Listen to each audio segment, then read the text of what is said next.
दोस्तों, आज की कहानी एक ऐसी पहेली के बारे में है जिससे पूरा गांव डरा हुआ था।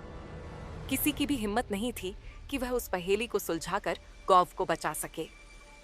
राजस्थान के उदयपुर के एक गांव में रहने वाले सभी गांव वालों ने एक दिन पंचायत बुलाकर फैसला किया कि गांव के सभी नौजवानों को गांव से बाहर भेज दिया जाए। सरपंच ने सभी को सूचना दी। जैसा कि आप जानते हैं कि किले में प्रेतात्मा का वास है। वह गांव में रात के समय घूमती है और जिस घर में कोई भी जवान लड़का होता है वह उसे वश में करके किले में ले जाती है। फिर उसका कुछ पता नहीं लगता। इसलिए हमने तय किया है कि यहाँ के नौजवानों को किसी शहर में भेज दिया जाए। जब इस प्रेतात्मा की पहेली सुलझ जाएगी तो हम इन्हें बुला लेंगे। तभी गांव के एक बुजुर्ग मोहन राम जी खड़े हुए और बोले, क्या कह रहे हो सरपंच? हम बचपन से सुनते आ रहे हैं। उस पहेली के बारे में आज तक तो कोई उसे हल कर नहीं पाया। ये सुनकर सरपंच ने कहा, लेकिन इन बच्चों की रक्षा तो करनी ही होगी। कैसे बचाएंगे इन्हें उस प्रेतात्मा के कहर से?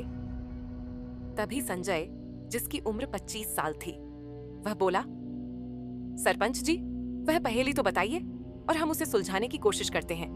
और उसको सुलझाकर क्या प्रेतात्मा किसी को परेशान नहीं करेगी? सरपंच ने कहा, बेटा, वो हम नहीं बता सकते क्योंकि तुम्हारी जान को खतरा हो सकता है। तुम उस पहेली को सुलझाने की कोशिश करोगे।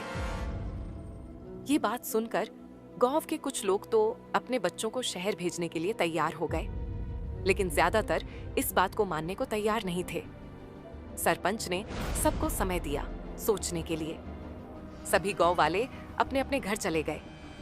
संजय जब अपने घर आया तो उसने अपनी माँ से पूछा, माँ, तुम्हें तो पता होगा उस पहेली के बारे, मुझे बताओ ना। संजय की माँ पुष्पा जी ने कहा, बेटा, उस बात को भूल जा। इसी चक्कर में तेरे पिता की जान चली गई और भी न जाने गांव के कितने लोग अपनी जान गंवा बैठे। संजय ये सुनकर बहुत घबरा गया। वह बोला, क्या माँ, पिताजी की मौत उस प्रेतात्मा के कारण हुई थी? अब तो आपको बताना ही पड़ेगा।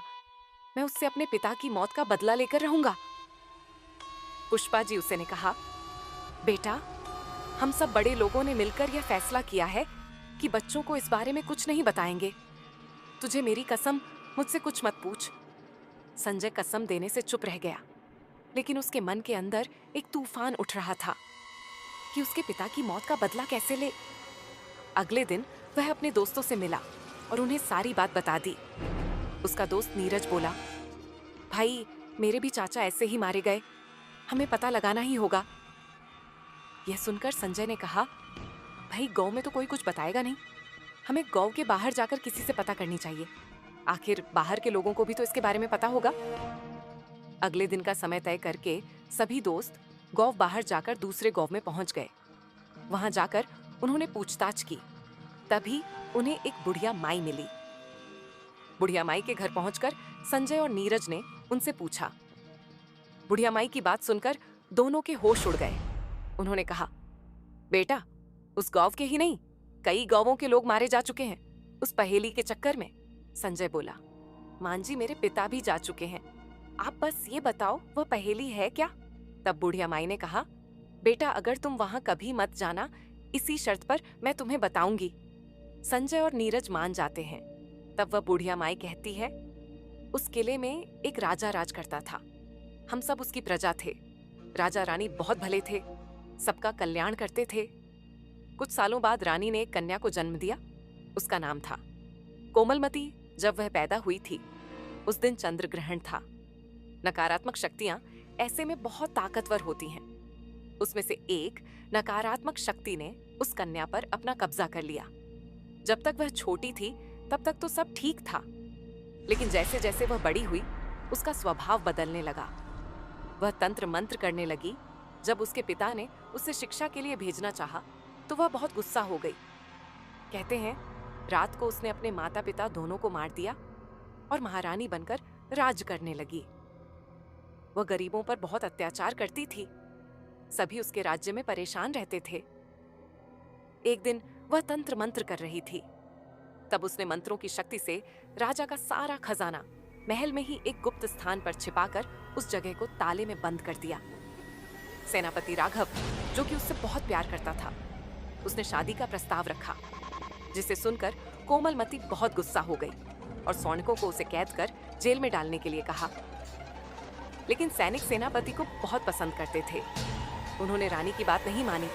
इस पर सेनापति ने राज्य के लालच में उसे मार दिया।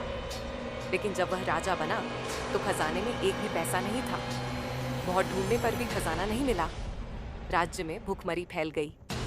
इधर रानी की आत्मा पूरे महल में घूम रही थी। एक दिन सेनापति अपने कक्ष में मरा हुआ मिला। तब से वहां कोई राजा नहीं बन पाया और हम लोग अपने अपने छोटे छोटे गांव में बट गए। आज भी वह प्रेतात्मा उस खजाने को किसी को लेने नहीं देती। इसी लालच में कई लोग वहां गए और उस प्रेतात्मा के हाथ अपनी जान गंवा बैठे। यह सुनकर संजय बोला, लेकिन मैंने तो सुना है कि गांव में आकर जवान लड़कों को अपने साथ ले जाती है। बुढ़िया माई ने कहा, हाँ, यही तो पहेली का दूसरा हिस्सा है। जब गांव वालों ने वहां जाना बंद कर दिया, तब वह खुद अपना शिकार ढूंढने गांव में आने लगी और खजाने का लालच देकर गांव के नौजवानों को, जिन्हें इस कहानी का पता नहीं है, उन्हें अपने साथ ले जाती है। इसी बीच नीरज ने कहा, लेकिन मां जी, ऐसे में उस खजाने का पता कैसे लगे और उस प्रेतात्मा से पीछा कैसे छुड़ाया जाए?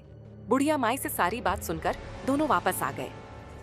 अगले दिन दोनों ने किले में जाने का फैसला किया। बिना किसी को बताए दोनों किले में पहुंच गए। संजय के पास गंगा जल था और नीरज के पास एक मंत्र से अभिमंत्रित किया हुआ कलावा था। सबसे पहले उन्होंने वह कलावा किले के दरवाजे पर बांध दिया, जिससे रानी की प्रेतात्मा बाहर न जा सके। उसके बाद संजय हर जगह गंगा जल छिड़कता हुआ आगे बढ़ने लगा। कुछ दूर जाने पर उनके सामने काला साया दिखाई देने लगा। संजय ने गंगा जल छिड़कना शुरू किया। तभी प्रेतात्मा बोली, अपनी जान की खैर चाहता है तो चले जाओ यहां से। संजय ने जवाब दिया, हम तुझे मुक्ति दिलाने आए हैं, इस खजाने को छोड़ और मुक्त हो जा। यह कहकर संजय ने सारा गंगा जल उस काले साए पर डाल दिया। कुछ ही देर में प्रेतात्मा तड़पने लगी। तभी उसके पीछे खजाने का संदूक दिखाई दिया। प्रेतात्मा के मुक्त होते ही खजाने का संदूक खुल गया। दोनों खजाना लेकर गांव में आ गए और सरपंच को सौंप दिया। इस तरह पूरा गांव डर के साए से बाहर आ गया। सरपंच ने खजाना गांव के विकास में लगा दिया। इससे गांव वालों के घरों में खुशहाली आ गई।